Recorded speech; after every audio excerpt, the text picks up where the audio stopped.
Well, why did she need a contract at the time? Look, why did she not use DG Com services? Let me remind you that at the time she was not yet a working employed, if I can put it that way, although it's perhaps not exactly the way you should put it, by the European institutions. And if she felt that she needed at that point external support in order to run what was not yet a Commission account, but a private account, I think that is perfectly legitimate. And that contract was set up.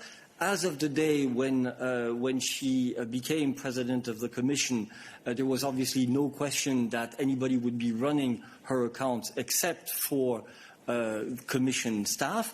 And as a matter of fact, the tweets that you see are run indeed under her supervision by the SPP in particular, and by myself, by Dana, by Jens, by a group of people who are involved in her communication activities. This company has absolutely nothing to do with how the tweets are either prepared, validated, or published. But from time to time, she has a call with them to see what is their external opinion on our performance.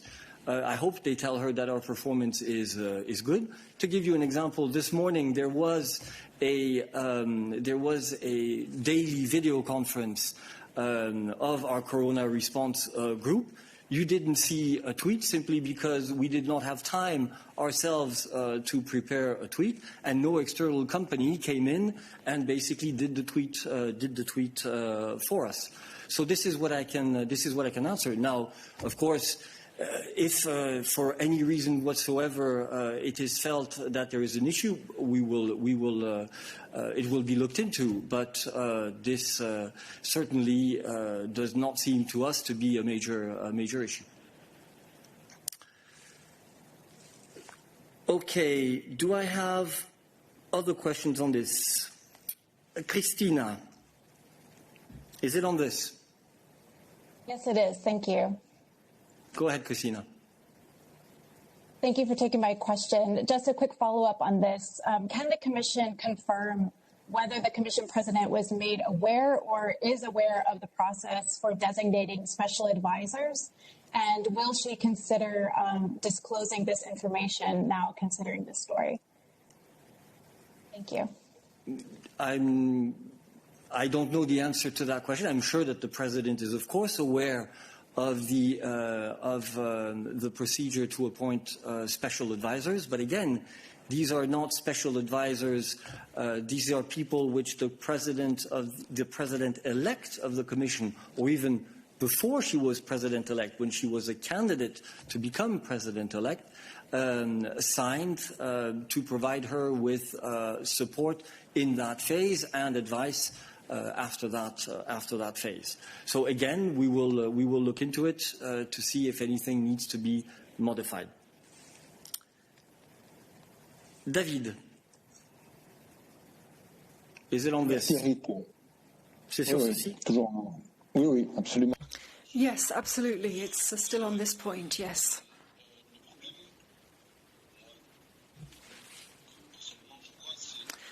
Well, as I see it, the problem is that this contract wasn't terminated on the day when the President became the President of the Commission.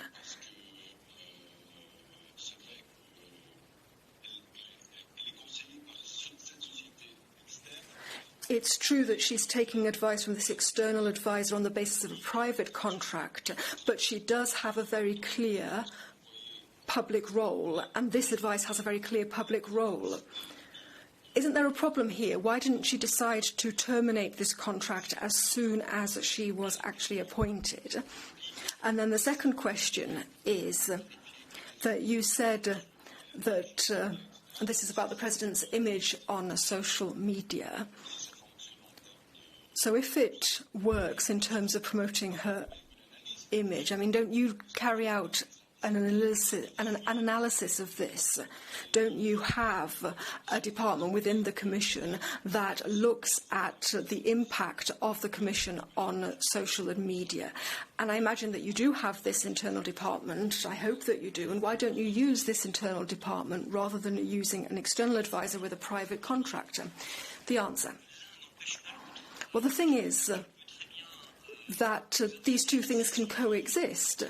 Yes, we've got a department here, the spokespersons and other people who work within the Commission.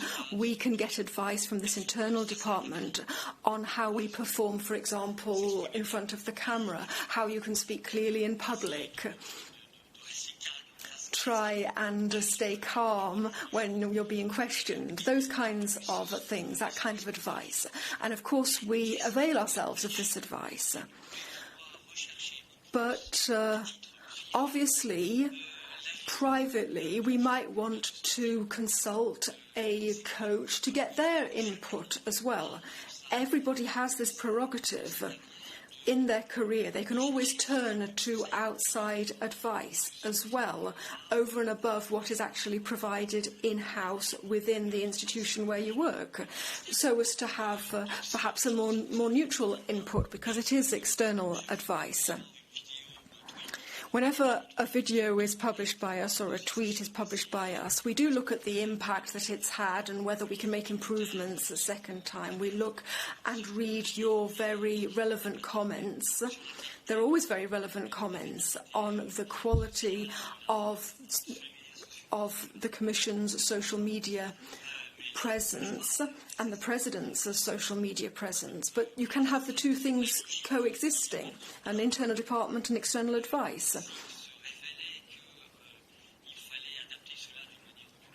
If it is to turn, apparently, if this is something that needs to be changed, then this is something that the President will certainly consider with great attention. A follow-up question from you. Yes, please.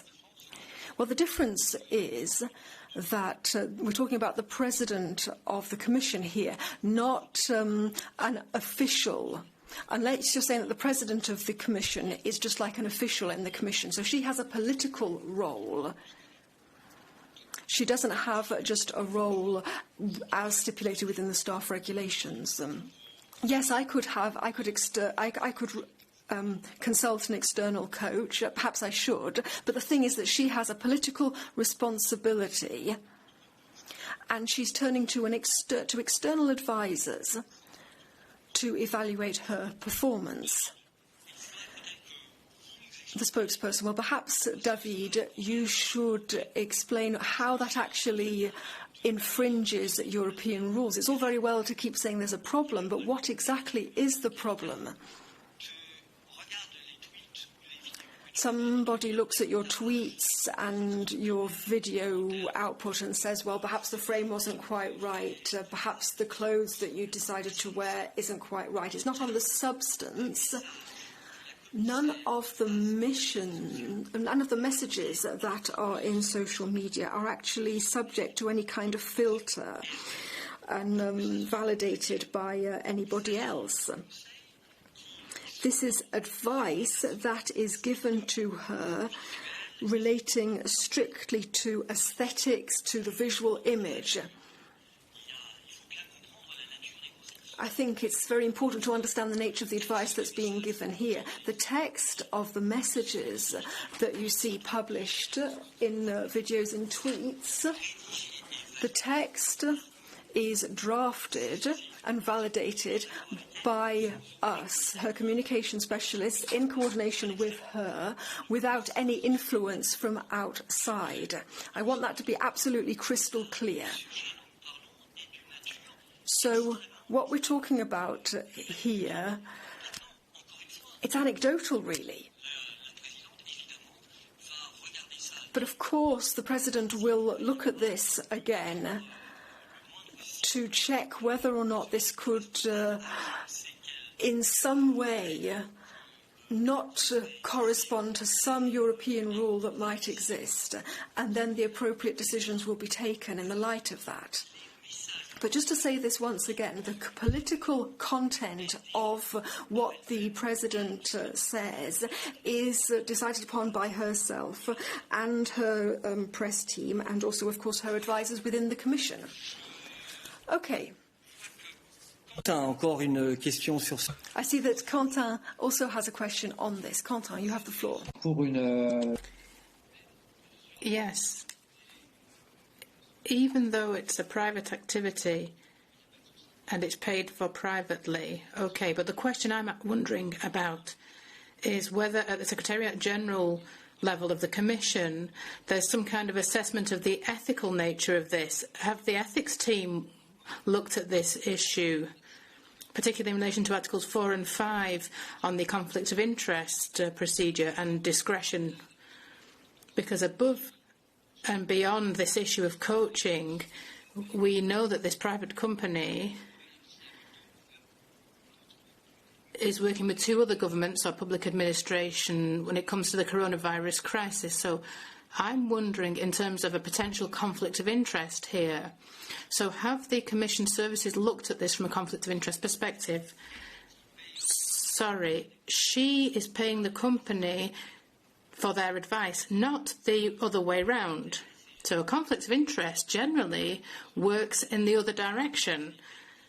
So I don't understand.